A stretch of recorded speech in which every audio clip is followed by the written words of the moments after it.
तो का हाल बा भाई लोग, स्वागत बा अपने लगन के बीएस रिकॉर्ड भोजपुरी न्यूज में। बहुत एक ब्रांड वीडियो सॉन्ग जो कि काल सुबह आ रहल बा अंशिका रिकॉर्ड से। हई देखी पोस्टर देखा तनी आप लोग, अंशिका रिकॉर्ड से पलंगिया बाजे।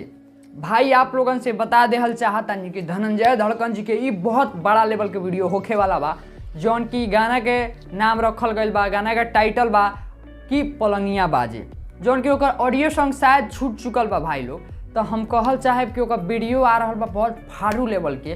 प्लीज़ भाई आप लोग सपोर्ट करी और ई गाना के इतना ज़्यादा सुनी। काल यानी काल ही के दिन आ रहा बा, टाइम फिक्स नहीं खे, लेकिन हमरा अंदाज से भाई 7 बजे छूट सकता, 6 या 7 बजे करीब में ये गाना छूटी।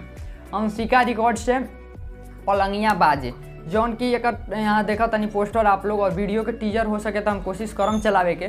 तो आप लोग तैयार हो जाएं। अंशिका रिकॉर्ड से धनंजय धड़कन जी के बहुत बड़ा लेवल के बहुत फारू जौन की वीडियो आ रहा बा पलंगिया बाजे, जौन की ऑडियो बहुत पहले छूट चुकल बा। तो तैयार रहें ये वीडियो के देखे ला। कौन कौन से भाई तैयार बाड़े कमेंट बॉक्स में कमेंट करके जरूर बताएं, सपोर्ट करी, क्या कि अब कुछ अलग होगा, कुछ बड़ा होगा और बवाल मचाना है। बस आप लोग सपोर्ट कीजिए और चैनल को सब्सक्राइब मेरे कर लीजिए भाई लोग। और धनंजय धड़कन जी के रिलेटेड हर अपडेट आप लोग को देखने के लिए तो मिलेगा ही। और इस गाने को सुनिए, अंशिका रिकॉर्ड से आ रहा है पलंगिया बाजे, और सपोर्ट कीजिए। आपका भाई एम BK सिंह, फिर मिलते हैं नए अपडेट के साथ। तब तक के लिए जय हिंद, जय हो भोजपुरी।